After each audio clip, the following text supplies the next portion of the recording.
Hi Finn, it's Chad here.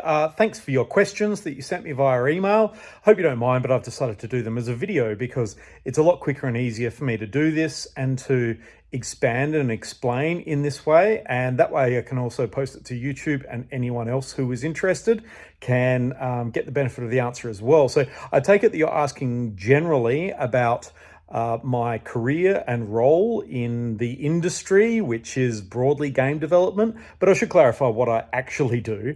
My main day job, that's 4 days a week, is that I work for a place called the Academy of Interactive Entertainment. So I'm actually a trainer there. I'm a teacher in the game development industry. So I'm in the education side of the industry, I guess you could say.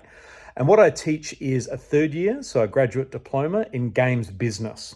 So what that means is students will study for 2 years and do their diploma and advanced diploma in one of the three game disciplines. That's programming, design and production, or art and animation. And then if they want to, in their third year, they will then come and study with me and learn about games business.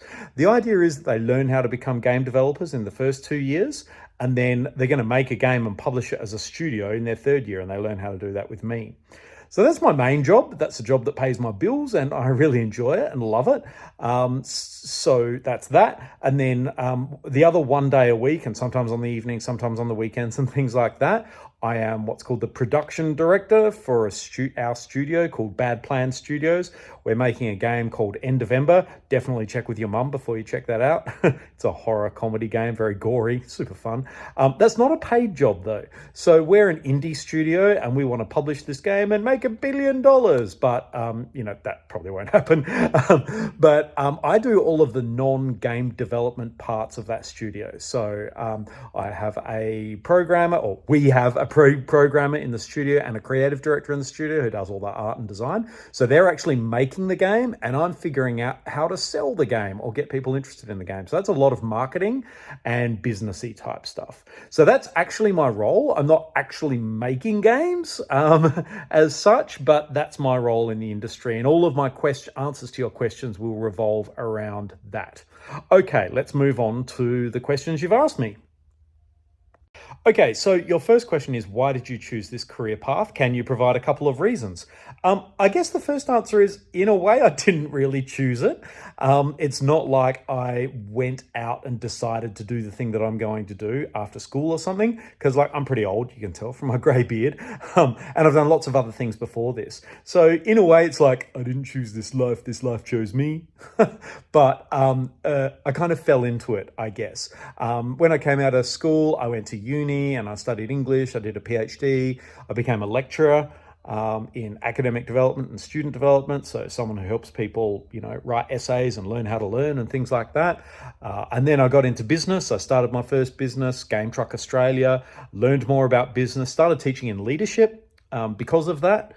Because of that business experience, but then also my academic background. And then I was always interested in games and writing about games and doing research about games and educational technology. And then somehow this job at AIE came up and I just went, oh yeah, I can teach business to game developers and fell into that and really loved that. And that's how I got my kind of foot in the door, I guess. And then my friend was making a game and he said, what should I do? And I said, get a programmer, start business and all of that.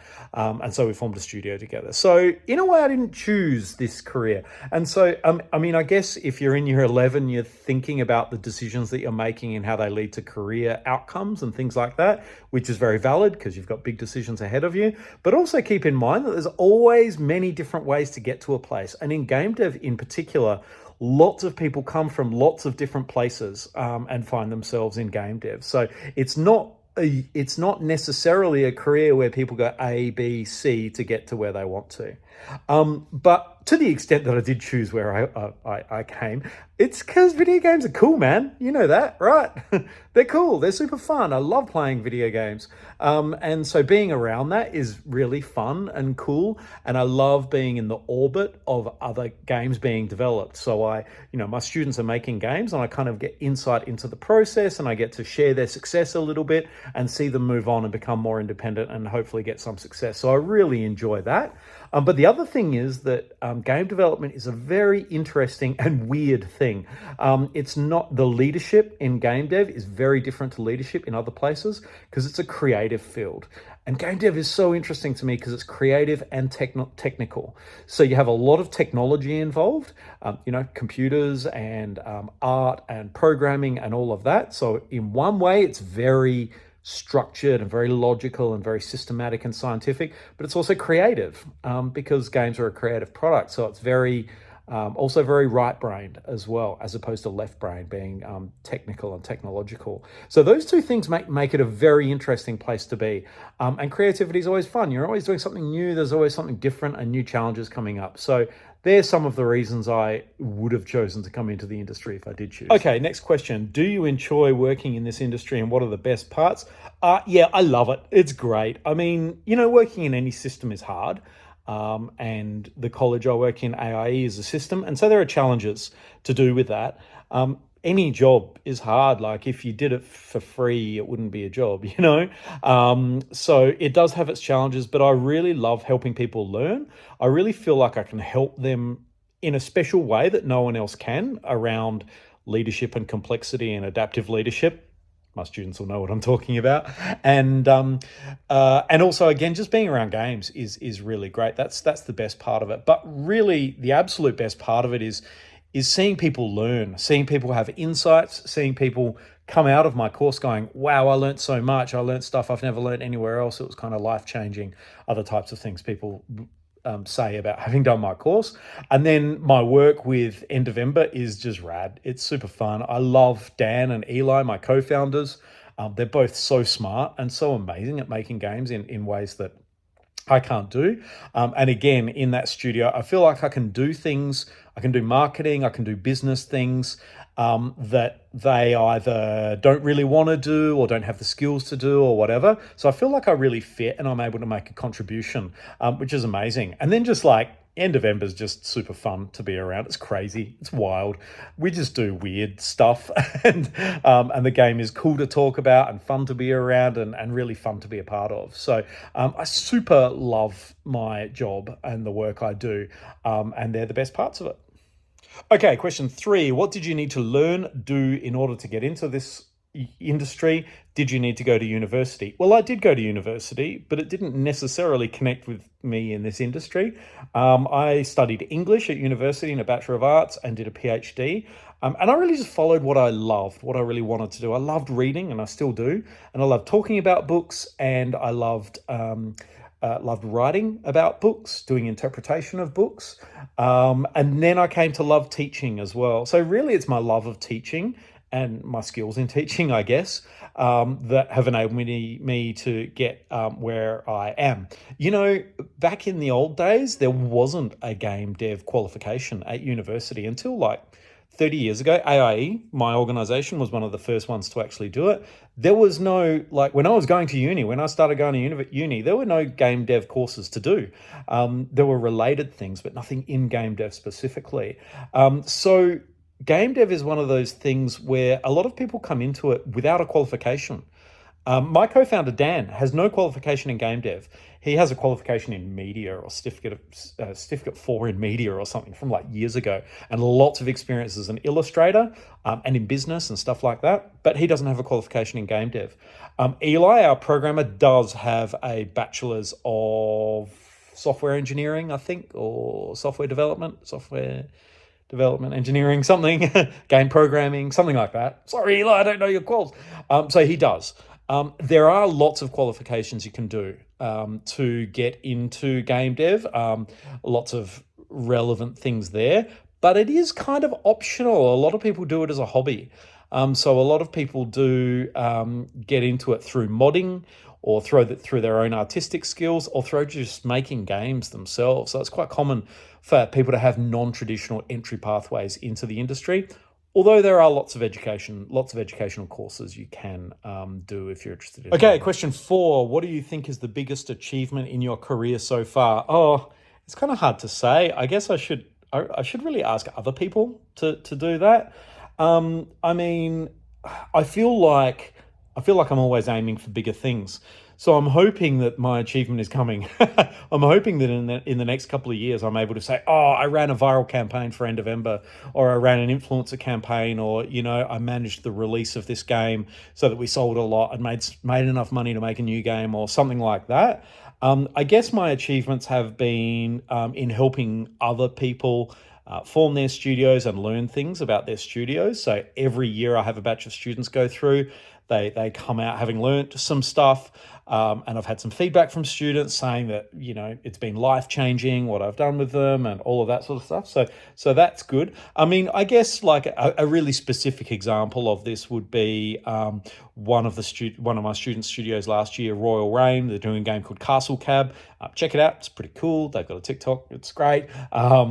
We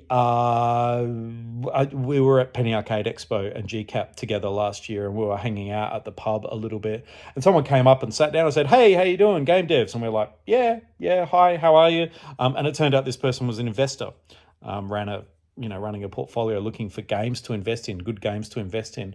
And so I was able to facilitate a conversation between Royal Reign. The studio lead, Jacob, is great. He's able to have a conversation himself. I wasn't essential there. But later on that weekend, I contacted James, the investor guy, and I said, oh, hey, can you get together? Do we want to get together? Please get together with this team. I want them to show you their game. And Jacob was like, oh, okay, yeah, we'll do that. And James was like, yeah, okay, that's cool. So I brought them together and they showed the game. And now they're like, kind of hopefully doing a deal, and so I've facilitated a little piece of that studio's success. And kind of help them through in some ways. So that's the kind of achievement I guess I have, but I haven't won any awards or done anything huge like that. So just being me and trying to help people, I guess that's the main achievement that I've had. Hope that helps. Okay, next question. What are 3 or 4 tips you would give to someone wanting to go into the video game industry? Okay, yeah, I think the number one thing, if you want to make games, make games. That's the biggest thing I could say. I mean, it's so important. You can get a job at a studio with no qualification, but if you've made some games and you can talk about the games that you've made, that's the most important thing. And there are lots of platforms and engines and systems and programs you can use to learn about making games. Some really accessible and basic stuff. Like if you have a Switch, Game Builder Garage is you actually learn a lot about game dev and a lot about programming, a lot about computational thinking in that way. There's a great thing there's Game Maker. So Game Maker Pro, RPG Game Maker. There's an RPG version of that. There's so many tools like this. The basic engines are Unity and Unreal. And like I said, Dan never did any qualifications in game dev. He just opened Unity and started using YouTube. So the number one thing, if you want to make games and you want to get into game dev, is start some projects, start making games, start learning about it. Use YouTube, use TikTok, use all of the resources that are out there. There are so many resources out there. So really doing that is the most important thing. The other really important thing is networking and collaborating. Improving your social skills, interpersonal and communication skills is so important. It is possible to be a solo dev. The creator of Minecraft was a solo dev, although he did have people help him later on and things like that. So, it is possible. Some genius people are able to do amazing stuff as solos, but overwhelmingly the most successful games are made by teams. So you really need to learn to work with other people, collaborate with other people, respect their ideas, give and receive good feedback and constructive feedback, tricky feedback that makes you uncomfortable. And working with other people is super important. So if that's a hard thing, really try practicing getting out of your comfort zone and going to events and interacting with people online about game dev and using that for your learning and your development skills. Third thing, if you can, do game jams. So this combines those two things, actually, make games and interact with people. Game jams are one of the most useful things you can do for learning. Heaps of people get their start in game jams. There's millions of them out there. There's a global game jam. There's an Adelaide one called Slam Jam. There's Pirate Software Jam. If you look on itch.io or you search current game jams, there's thousands of them that you can do online or in person. They're really good to do in person if you can. That's kind of another thing. And then finally, work really hard. It's super hard. It's really hard to get into game dev and to be successful in game dev. And even if people who do study in the area find that they need to extend themselves and stretch themselves and do private projects and build their portfolio, like just studying, just getting the qualification and doing the bare minimum is nowhere near enough because everyone wants to do it, right? It's super competitive. And there's so many games out there as well. So you have to work so hard and go above and beyond the kind of basic stuff. If you do want to study game dev or get through a formal educational pathway, there are three main pathways, three main disciplines that you can think of. Probably my recommendation if you're just starting out and you have no preference is programming. That's probably the best thing to do because it's super essential for any game. It's just absolutely core. You absolutely have to have programmers. Even though you've got engines and tools that help you do a lot of jobs, AI won't be able to program video games anytime soon. And programming is super useful. It's also the most highly paid role. And it's also the most transferable role. So game programmers can get jobs in other industries and in other places as programmers. So it's the most safe, secure, good way to get into game dev. It's hard though. You've got to have good maths and you've got to have good science understanding. You need a really rational, logical mind and good computational thinking and obviously computer skills. So programming is a super specialized, really important, but highly, highly valuable skill. You can also be an artist. So if you're more artistically inclined, develop your art, keep working at that, keep drawing, keep using your Wacom or tablet or Procreate or whatever, draw and get better and improve and all that sort of thing, because you need artists as well. 2D, 3D, animation, rigging. There's lots and lots of stuff on the art side that you need. You can be a technical artist, which is kind of like a programmer and an artist together. So these things blend as well. You can also have designers as well. So you can be a designer where you're designing levels, you're coming up with mechanics, you're working in engine a little bit. But coordinating the team, you might be doing more production, business, marketing type stuff as well. Design is probably the hardest one to be successful in because it's the most generic and the most number of people doing it. It doesn't require specific technical skills. So design is kind of hard. But that would be my recommendation about formal education in game dev. But basically, if you want to be a game dev, do it. Just get into it. Start making games, start doing stuff, start producing stuff. Oh, and the other thing is get used to the idea of promoting yourself. Okay, I think it doesn't matter how skilled you are. If you're not able to talk about what your skills are, if you're not able to, post on social media or create a profile or something like that, it's going to be really hard for you. So if you're young, the best thing to do is start a social media and then start posting to it and start talking about what you're doing in game dev and what you're doing in your learning. And I guarantee you, in 10 years, you'll be grateful you did that if you do that continually, or in 5 years. It's probably one of the most useful things you can do is start promoting yourself and raising your profile and raising your personal brand and things like that. I think that's 5 or 6 things. Hope that's helpful. Okay, last question. Are there any challenges to working in this industry? And if so, what are the 2 biggest ones? Yes, definitely. Lots of challenges. I guess I talked a little bit before about how there's this combination of creative and technical, which can make things really challenging. The collaboration needed generally makes things really challenging. But, I think the biggest challenge, 2 challenges, are around the level of competition and the amount of saturation. So in games business, one of the things we deal with is the fact that there are so many video games out there, so many. So many published every day. On Steam, you've probably heard of Steam, there are something like 35 games a day published. That means if you make a video game and it takes you 2 or 3 years, you publish it, On Steam, there's 34 other games straight away. And the next day, 35. Just constant stuff coming. Some of it is slop. Some of it is like asset flips and, clones and stuff like that. Not high quality, but there's plenty of really good quality games out there, as well as big AAA games that are just like monsters, right? It's like, some people are saying, don't even bother publishing a game in the same year that GTA 6 is coming out. It's just going to suck up everything. Monster Hunter Wild. So it's just taken up so much of people's attention. So it's really, really hard to get noticed and to become visible and to become discoverable if you're publishing a game. So you have to do heaps and heaps of marketing, heaps and heaps of work to try and get out there and rise above this whole mass of people who are making games as well. And that's probably the biggest challenge for indie game devs and for studios publishing games generally.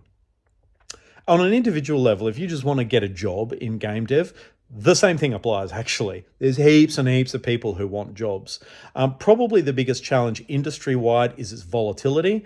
So just yesterday, Playside, a big studio in Melbourne, announced a restructure and laid off 40 people or something like that. So there are always studio layoffs happening. There's always cycles of growth and bust. So there's people getting jobs and then losing jobs. And what this means is there's lots of really highly qualified, really experienced people around that are looking for jobs. Always. And then there are so many graduates coming out. There are so many people who want to make games and want to get that job. So it's a really, really competitive job market as well, which means the same thing as what I said before, same thing about publishing a game. You have to work really, really hard. You have to have a really good skill set and be able to demonstrate that skill set.